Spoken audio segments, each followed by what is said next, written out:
ამ ვიდეოში მე მინდა გესაუბროთ ქართული ოცნების მიერ დაანონსებულ განათლების რეფორმის კონცეფციაზე და იმაზე, თუ რამდენად არის ის აცდენილი სტუდენტების იმ რეალურ პრობლემებს, რომლებიც დღეს ჩვენ გაგვაჩნია. სამწუხაროდ საქართველოში უკვე წლებია სტუდენტები რამდენიმე ფუნდამენტური პრობლემის წინაშე ვდგავართ.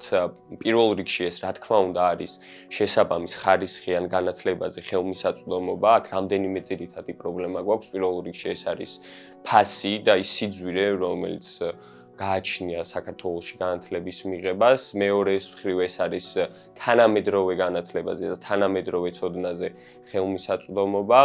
სამწუხაროდ უკვე წლებია ქართულ სახელმწიფოს არ გააჩნია არანაირი საბინაო პოლიტიკა, მაგალითად მისი სტუდენტებისთვის, რომლებსაც რეგიონებიდან უწევთ დედაქალაქში თუ სხვა დიდ ქალაქებში ჩასვლა და იქ ცხოვრება.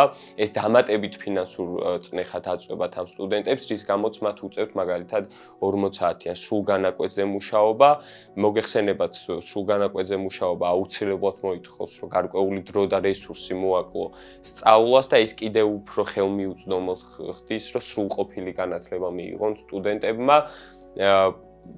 და მთავარი პრობლემა, როგორც ვახსენეთ, არის საბინაო პოლიტიკა, არის ის, რომ ფაქტიურად არ არსებობს საჯარო სივრცეები, სადაც შეიძლება სტუდენტები ერთმანეთს ხელმისაწვდომ ფასად, მაგალითად, სხვადასხვა სივრცეებში შეხვდნენ, გაცვალონ აზრები, ისაუბრონ იმ პრობლემებზე, რომლებიც დღეს რეალურად ქვეყანაში თუ საუნივერსიტეტო სივრცეებში დგას.